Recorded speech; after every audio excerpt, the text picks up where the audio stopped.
ஓசூர் அருகே அருள்மிகு ஸ்ரீ பட்டாளம்மன் திருக்கோயிலில் தேர் திருவிழா. குழந்தைகள் பாக்கியம் வேண்டியும் நலம் பெற தொட்டிலில் வைத்து ஆட்டும் பாரம்பரிய நிகழ்ச்சியில் ஆயிரக்கணக்கான பொதுமக்கள் பங்கேற்பு.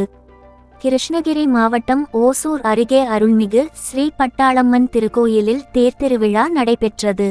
இதனை ஒட்டி ஸ்ரீ பட்டாளம்மனுக்கு சிறப்பு அபிஷேக அலங்காரங்கள் செய்யப்பட்டு சிறப்பு பூஜைகள் நடைபெற்றது. இந்த திருவிழாவில் ஆயிரக்கணக்கானோர் கலந்து சாமி தரிசனம் செய்து வழிபட்டனர். அதனைத் தொடர்ந்து பாரம்பரிய சிடி நிகழ்ச்சி நடைபெற்றது.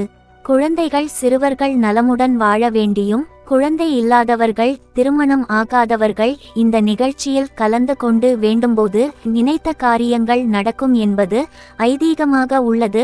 அதன்படி இந்த சிடி நிகழ்ச்சியில் குழந்தை பாக்கியம் என்று வேண்டிக் கொள்ளும் பெண்கள் தொட்டிலில் வைத்து ஆட்டினர்.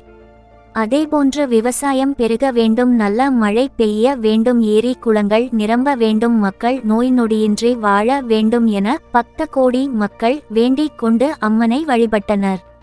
இந்த பாரம்பரிய நிகழ்ச்சியில் கெலமங்கலம் மற்றும் அதன் சுற்றுவட்டார பகுதி பொதுமக்கள் பக்தர்கள் என ஆயிரக்கணக்கானோர் கலந்து கொண்டனர். கெலமங்கலம் செய்தியாளர் சிவபிரகாஷ்.